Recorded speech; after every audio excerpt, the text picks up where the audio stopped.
Perkenalkan, nama saya Susana Susilowati Rambohoy dengan NIM 2319027. Di sini saya akan menjelaskan tentang siklus hidup sel. Yang pertama itu siklus hidup sel.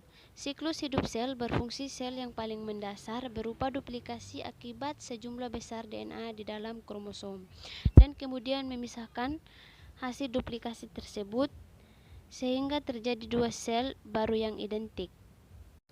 Apa itu siklus hidup sel?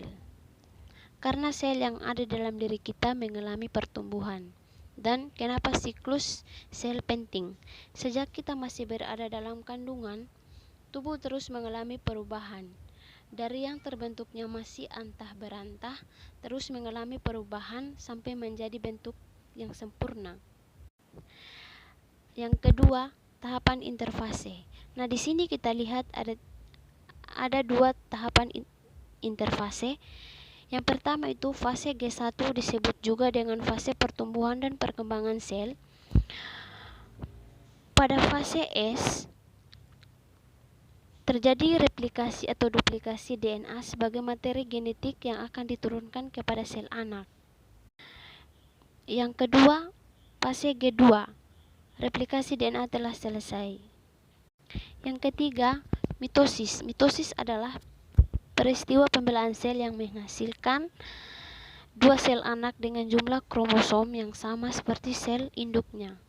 Pembelaan mitosis berfungsi untuk pertumbuhan sel, mengganti sel-sel yang rusak dan mempertahankan sejumlah kromosom. Yang keempat, meiosis. Meiosis adalah proses pembelaan sel pada makhluk hidup. Nah, di sini kita lihat tahapan meiosis dibagi menjadi dua, yaitu meiosis 1 terjadi 5 tahapan, yaitu interfase 1, metafase 1, profase 1, anafase 1, dan terafase 1. Interfase 1, pembelaan meiosis diawali dengan fase persiapan atau interval. Profase 1, profase diawali dengan leptoten, di mana kromosom terdiri dari serat kromatin memanjang terbentuk struktur komer dan mengarah ke sentriol. Metafase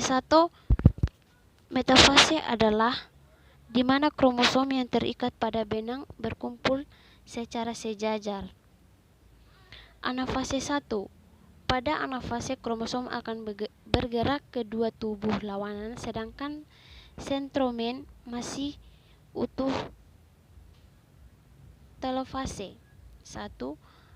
Pada telofase terbentuk dua inti anak dan terjadi sitokinetik atau pemisahan membran yang kemudian menghasilkan dua sel anak. Meiosis 2 ada 4 tahap. Yang pertama, profase 1. Profase 2 terjadi kedua anak hasil meiosis 1 secara bersama. Metafase 2, pada metafase kromosom kembali belajar pada garis ekuator dan sentromen membelah berbentuk dua anak kromosom.